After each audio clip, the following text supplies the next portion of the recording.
السلام علیکم ورحمۃ اللہ وبرکاتہ۔ وعلیکم السلام مولوی صاحب۔ ارے آپ کہاں جا رہے ہو؟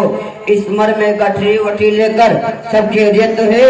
مولوی صاحب ہم بازار کرنے جہیت رہا ہے۔ کیا آپ کے بچے نہیں ہیں؟ مولوی صاحب بچن کا تو حال نہ پوچھو، پوتا پوتی سب ملا 15 سے 20 ٹھوری ہیں، اور کچھ ڈاکٹر ہیں، اور کچھ انجینئر ہیں، اور کچھ تو ہندی اسکول میں پڑھائی جاتے ہیں، اور کچھ تو ماسٹر کے گھر پڑھائی جاتے ہیں، اور کچھ تو خالہ کے گھر پر پڑھتے ہیں، اور جو ڈاکٹر ہیں وہ امریکہ میں نوکری کرتے ہیں، اور جو انجینئر ہے اور سعودی میں راحت ہے۔ مگر ایک کہاوت کہی گئی ہے، 100 پوت رام کے ایکو ناکام کے، وہی ہمارا حال ہے۔ توبہ توبہ، یہ کیسے بچے ہیں کہ آپ نے اپنے بچوں کو دینی تعلیم سے رابطہ نہیں کرایا؟ نہیں، حافظ مولوی بن کے کہا ہوئی، خالی مرغا کھائی، پہلی ماری پیٹ الگ سے ہم کو ماری، اور ہماری بڑھیوں کو ماری، کمائی کے 1 روپیہ نہیں دیا ہے، روکن مار کری الگ سے ہم کہا کر مولوی صاحب۔ ارے یہ تو بڑی سوچ ہے کہ ہندی انگریزی پڑھے گا تو کھلائے گا، اور مولوی حافظ بنے گا تو بھوکا مارے گا۔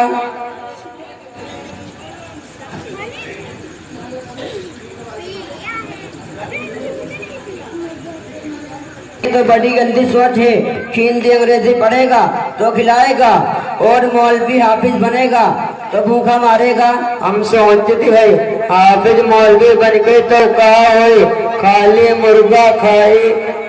حافظ ہم سوچتے ہیں کہ حافظ مولوی بن کے تو کوئی مدرسہ یا مسجد میں یہاں زیادہ زیادہ 2 یا 3 ہزار روپیہ کمائی ہے تو خود کا خرچ کری ہے، اور اپنے لڑکا اور مہرارو کا دے ہے، اور ہم کا دے ہے، کئی کا دن آئے پڑھائے رہن۔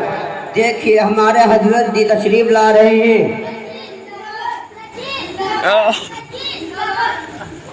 السلام علیکم ورحمۃ اللہ وبرکاتہ۔ وعلیکم السلام ورحمۃ اللہ وبرکاتہ۔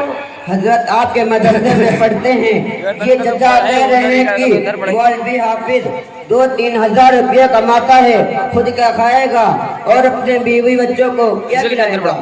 لا حول ولا قوة الا باللہ۔ دیکھیے چچا، میں صرف آپ کی نہیں بلکہ اکثر لوگوں کی یہی سوچ ہے کہ مولوی حافظ کما نہیں پاتا۔ یہ تو آپ لوگوں کی گندی سوچ ہے۔ کھلانے والی ذات تو اللہ کی ہے جو روزی دیتا ہے اور تمام مخلوق کو کھلاتا پلاتا ہے۔ اگر روزی کا تعلق ڈاکٹروں سے ہوتا تو ان پر لوگ بھوکے ہی مر جائیں، لیکن ایسا نہیں ہے۔ آپ نے دیکھا ہوگا جن کو دستخط کرنا نہیں ہوتا ان کے نام بڑے بڑے شہروں میں شمار ہوئے ہیں۔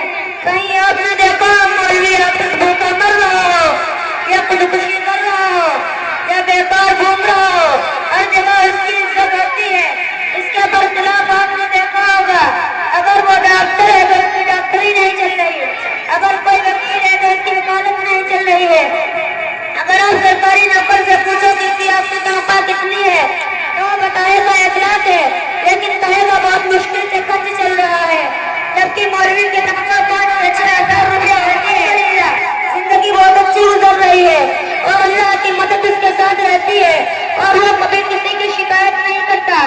چچا میاں یہ وہ دین ہے جس کو حضرت محمد مصطفیٰ صلی اللہ علیہ وسلم لے کر آئے اور صحابہ کرام رضی اللہ عنہ کو سکھایا اور بتایا۔ پھر آج یہ دین ہم تک پہنچا ہے، اور قرآن کریم جو اللہ کی کتاب ہے اس کا ایک ایک حرف صحیح اور ثابت ہے، ایک نقطہ کوئی کمی بیشی نہیں، جس کو آج مدرسوں میں پڑھایا جاتا ہے۔ دین کی تعلیم قیامت تک چلتی رہے گی۔ دین کا پڑھانے والا کبھی بھوکا نہیں مرتا۔ اور رہی بات روزی کی تو اس کا تعلق ڈاکٹروں سے نہیں ہوتا بلکہ اللہ کے ذمہ سے۔ کچھ بات آپ کو سمجھ میں آئی کہ نہیں؟ ہاں مولوی صاحب، آپ کی بات تو بالکل ٹھیک ہے، مگر لڑکا پوتا کہنا نہیں مانتے ہیں تو ہم کہا کریں مولوی صاحب۔ دیکھیے چچا، اگر آپ نے دینی تعلیم رکیے مولانا صاحب، رکیے۔ جی حضرت جی فرمائیے۔ مولانا صاحب اور اپنی گفتگو جاری رکھیے۔ السلام